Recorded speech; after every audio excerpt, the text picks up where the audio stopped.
Já, sæl aftur. Við erum búin að fá síðasta viðmælanda kvöldsins sem oddviti Flokks fólksins í Norðausturkjördæmi, Jakob Frímann Magnússon. Vertu velkominn. Takk fyrir. Jakob, þú byrði í höfuðborginni en átt nú ríkar rætur hér á Akureyri. Afiðinn heitinn Jakob Frímannsson var kaupfélagsstjóri hér og þannig að þú hefur verið mikið á Akureyri og þú bjóst tíma á Akureyri. Þannig að það engin tilviljun og þú býður fram hér. Nei, ég á hér mínar elstu rætur, þannig að ég fæddist í Kaupmannahöfn. Ég flutti til Akureyrar eins og skamall og var hér fram á 7. ár þar til foreldrar mínir fluttu heim frá reyndar New York þar sem þau bjuggu og störfuðu en svo var ég hérna alltaf á sumrin og starfaði hér á sumrin við sendilstörf og í byggingarvöru geira og ýmsu og hefur þetta verið í gegnum tíðina mikið hér og elska þennan stað. Mínar rætur liggja nú líka til Ólafsfjarðar og jafnvel enn lengra til Siglufjarðar. Þannig að þetta svæði svo ég giftur inn í Austfirðina, eða Borgarfjörð eystra, það sem kona mín ættuð. Þannig að þó kjördæmi ná frá Siglufirði allavega niður að Djúpavogi, þá þetta eiginlega sá landshluti sem ég hef oftast dvalið á. Þannig að það kom ekkert annað til greina en að fara fram hér, fyrst þú að annar borð fórst í pólitíkina? Já, ástæðan fyrir ég fer fram í sjálfu sér bara einföld. Hún svo að það var komað máli við mig. Ég var búinn að afþakka nokkur svona, við skulum segja, tilboð frá öðrum flokkum að gangast og gera málafylgjumaður tiltekinna verkefna, ýmissa góðra og annarra sem mér hugnaði síður. En þegar Inga Sæland, Ólafsfirðingur, hafði samband við mig og brýndi mig til þess að nýta nú, við skulum segja, málafylgju reynslu mína, því ég hef utan þings komið aðeins mörgum málum í gegnum þingið, bara með svona, við skulum segja, með því að tala kurteislega og blanda saman mýkt og festu. Sérlega á annan tug mála núna bara á síðustu árum sem að þannig hafa farið í gegn fyrir hönd upplifunar geirans og svona tónlistarinnar fyrst og allt þetta en þá gat ég ekki eftir að hún lagði spilin á borðið og sýndi mér þau afleitu kjör sem að þúsundir og tugþúsundir Íslendinga þurfa að horfast í augu við og að ég gat ekki eiginlega sagt annað en ég skal koma með þér í þessa vegferð og geri það af heilum og hreinum hug eftir 3 daga hugleiðslu og ígrundun. Þú náttúrulega þektastu fyrir tónlistina, en þú varst í pólitík aðeins árum áður, þú varst í Samfylkingunni, varst á þingi sem varaþingmaður? Já, ég var alþýðuflokksmaðurinn sem gekk til liðs við þann flokk í þeim tilgangi einum að fylgja hugsjón jafnaðarstefnunnar sem var nú lögð, við skulum segja, í flokkaform af Jónasi frá Hriflu 1916 þegar hann stofnaði fyrst Framsóknarflokk og síðan alþýðuflokk á sama árinu. Ég alinn upp auðvitað á Framsóknarheimili, fyrsta manns á þess lista í bæjarmálunum, Jakob Frímannssonar. Í föðurætt sjálfstæðisandi en á mínu heimili ríkti, við skulum segja, svona jafnaðarandi. Og faðir minn talaði stundum einstaklingshyggju með félagslegum áherslum, móður minn félagshyggju með einstaklingsframtæki og markaðshagkerfi. Og þess vegna þegar ég lagði lóð mín og fylgið bekt við alþýðuflokkinn til, þá snerist það að koma okkur inn í evrópska efnahagssvæðið sem ég bara trúði á að yrði okkur til góðs og það sannarlega gekk eftir og varð okkur til góðs en ekki alfarið. Það eru bæði kostir og gallar á því eins og öðrum mannanna verkum. Þú ert búinn að lýsa því núna fyrir mér, Jakob, akkur þú ferð í Flokk fólksins, ferð fram fyrir þann flokk hér. En hver myndi þá vera, ef við hörum á kjördæmi sem kjördæmamál, svokölluð, einhver sérstök kjördæmamál sem þú myndi vilja leggja áherslu á? Já, ég ætla að lýsa því fyrir þig hvernig lykilmál Flokks fólksins gengur út á það að útrýma fátækt, að fólkið skuli vera í fyrirrúmi og svo allt hitt. Með fullir virðingu fyrir umhverfis og loftslagsmálum sem eru auðvitað mín mál í gegnum græna herinn, umhverfisvinni og Íslandshreyfingu og allt það, þá forgangurinn í því að skera fólk úr fátækra fjötrum. Eldra fólk, þeir sem hafa lent í áföllum eða örorku af einhverjum toga, geta ekki dregið fram lífið af þeim peningum sem að lagðir eru til á mánuði hverjum hér af almannatryggingakerfinu. Við erum langt á eftir nágrannalöndunum í þessum efnum og fyrir eina ríkustu þjóð í heimi með allar þessar dýrmætu auðlindir, þetta þjóðarskömm.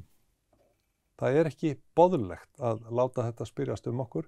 Enda búið að tala þetta eiginlega af öllum flokkum, 2013, 2017 og núna 2021, þá verðast allir vera sammála stefnu Flokks fólksins. En ef ég fer inn, þá ætla ég að fylgja því eftir af fullum þunga, eins og ég hef gert í öðrum málum. Varðandi kjördæmismálin ein og sér, þá fyrir þann sem söng að vera í sambandi við annað fólk mér lífsnauðsyn. Þá það lífsnauðsyn fyrir okkur í dag sem að erum á faraldsfæti að geta unnið í gegnum síman og talað hvar sem þú ert á landinu. Það bara ekki hægt. Ástæða þess að Landssíminn sem átti að seljast til að byggja ríkissjúkrahús hér fyrir ansi löngu síðan. Fyrir 60 milljarða minnum mig? Sko það var skorið upp það landsnet sem var búið að lofa snert ekki og nú það bara svo. Ég keyri 10-15 mínútur út úr Akureyri og ég dett úr sambandi í miðju símtali. Sama með Siglufjörð eða aðra bæi, verst þetta á Austurlandinu og þetta verður að laga. Þetta virkar eins og sko bara við séum ekki komin inn í 21. öldina, það algjör skömm að þessu. Lögum það að geta tala saman hvar sem við erum á landinu og að netið sé í lagi hvar sem er á landinu því að menn eiga að geta unnið hvaðan sem er. Þetta svona grundvallarmál. Ég held að við getum kippt þessu í liðin ef það settur í fókus.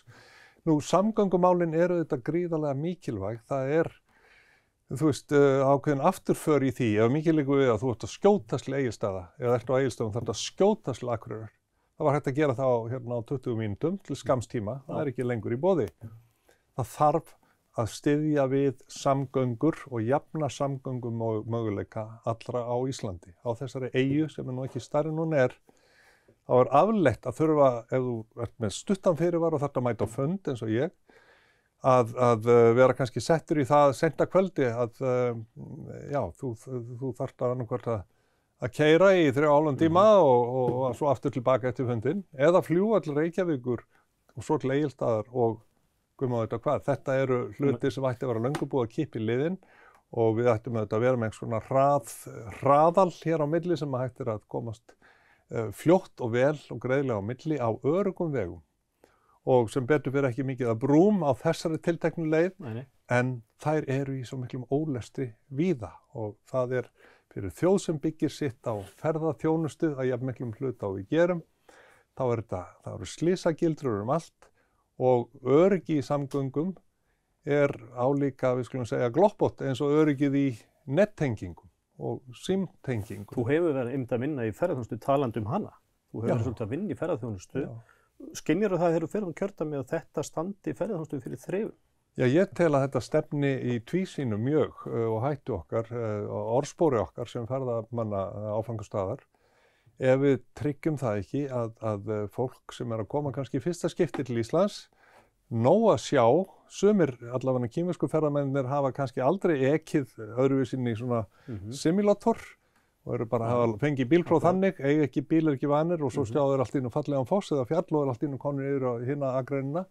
Og lenda í árekstrum, dauðaslysum eins og mörg eru dæmi og eitt dauðaslys í þessu samengi eða hvaða öðru einu dauðaslys á mikið, alveg eins og biðlistarnir sem eru vandamál víða, fjöldi fólk sem bíður eftir því að komast í nauðsynlegar aðgerðir, í nauðsynlegar læknisskoðun og sérsviðum, þá má bíða mánuðum og mánuðum saman. Þannig að heilbrigðiskerfið þarf að verða heilbrigt aftur. Það var það einu sinni. Ertu að tala sérfræðilækna út á landi eða? Já, nei, ég bara tala það að það sé ekki í boði að fólk sem með alvarlega sjúkdóma og þarf að komast undir læknishendur, greiningu til að byrja með og síðan í lækningu að það getur verið 9 eða 12 mánaða bið í slíkt. Come on. Hér urðu til eins og þú segir 60 milljarðar sem átt að nota í að fullkomna heilbrigðiskerfi sem var nú að mörgu leyti ágætt fyrir. En ég segi af eigin reynslu þá hefur þeim hlutum farið aftur. Kona mín fór í Pfizer-sprautun daginn, það fyrir 2 mánuðum og kvöldi var hún orðin dofin og verkið í hendi, gat ekki hreyft hér 2 putta og það liðu marga vikur. Svo loksins fer hún á bráðadeild, móttökudeild Landspítalans og hún mátti bíða í 4 klukkustundir og 50 mínútur eftir því að fá að komast inn ekki til að hitta lækni á læknastofu, heldur hjúkrunarkonu fram á gangi sem sagði þetta verður allt í lagi. Hún finnur ennþá fyrir þessari, við skulum segja, þessari lífsgæða skerðingu og komum þessu bara í lag og verum fljótaði. Þú segir eða þið í flokki fólksins talið svolítið kvótamálin og þið segir kvótan aftur heim og fullt verð fyrir aðgang að sjávarauðlindi. Hvað fullt verð fyrir aðgang að þessari auðlind? Það það sem ég legg áherslu á sérstaklega og hér í þessu samhengi öllu að við setjum að stað strax að kosningum afloknum og þó fyrr hefði verið sáttaferli með aðkomu allra stjórnmálahreyfinganna og allra útgerðarfyrirtækjanna og það sáttaferli má taka ansi marga daga og vikur og mánuði þess vegna, jafnvel ár. Þess að það voru gerð reginmistök árið 1991 þegar sameiginleg auðlind sem að festir í stjórnarskrá sem auðlind allra Íslendinga var veðsetjanleg fyrir þá sem að voru að veiða. Það voru mistök sem að ríkisstjórn Íslands verður að ábyrgjast og vinda ofan af hvernig sem hún fer að því. Ég vil ekki taka neitt af mönnum. Sumir flokkar tala að taka eignarrétt af mönnum. Þú ert ekki talsmaður þess? Alls ekki. Þú tekur ekki neitt af manni sem er búin að kaupa það fullu verði. Þú tekur ekki af honum fyrirtæki eða hús eða bíl. Það annað hugmyndakerfi frá síðustu öld sem að reyndist hvergi vel í heiminum, kommunismin og sósíalismin. Það er einhver byltingar og árásar stemning sem að hæfir engan veginn Íslendingum á 21. öld. Við þurfum að semja þau mistök sem gerð voru 1991 þegar allt í einu var veðsett það sem að þú áttir 300.000 í. Það voru mistök. Það ekki við þá að sakast sem að eru með þessar veðheimildir í sameiginlegri auðlind í dag. Ég ber mikla virðingu fyrir velreknum sjávarútvegsfyrirtækjum og skyldum iðnaði sem að sprottið hefur í tengslum við sjávarútveginn. Ég vil ekki að fólki sem vinnur hjá stóru sjávarútvegsfyrirtækjunum missi vinnuna, en ég nenni ekki að búa í samfélagi þar sem daglegt rifrildi sama hlutin árum og áratugum saman. Þú vilt samtal? Ég vil samtal og samningaferli og ég heyrði það á sameiginlega fundi oddvita flokkana núna í vikunni á RÚV, útvars samtali í 1,5 tíma, ekki beint skemmtilegt samtal en það var allavega fróðlegt. Það voru allir sammála að þetta samtal þyrfti að eiga sér stað og að koma málunum í sáttaferli þannig að við verðum unað því að útgerðarfyrirtækin eiga ekki skilið að verða að eilífu bitbeini sökum mistaka sem ríkisstjórn Íslands gerði 1991 í einhverju undir miklum þrýstingi. Það var allt hér í mínus, allt á haustnum og það varð að finna leiðir til að fjármagna fyrirtækin og nýliðuna og kaupa ný skip og hana. Þannig að ég ekki að tala að kljúfa Samherja eða nokkuð annað fyrirtæki og leysa það upp. Það ekki leiðin. Þetta sáttaferli sem þarf að eiga sér stað að forystu ríkisins. Og talandi það sem að annars vegar útvegur og hins vegar landbúnaður sem var nú okkar höfuð búgrein hér við upphaf byggðar og þá segir sama með það að blómleg byggð allt Ísland og þar með norðaustur kjördæmi sem hún í einhverjum stöðum alveg að falla á tíma. Já, bara blómleg byggð forsenda þess ævintýri sem að ferðaþjónustan og allir þeir sem að hingað koma. Og ég vil segja að það lýðheilsumál að viðhalda ekki bara fæðuörygginu, heldur hollustunni sem felst í íslenskri búvöru og við eigum að láta það ráða för í því að það verði samkeppnishæf á markaði sú vara sem vottuð græn, holl og lífræn, ræktuð hér í heimalandinu með atfylgi hreina vatnsins og hreina loftsins og hreinu jarðarinnar.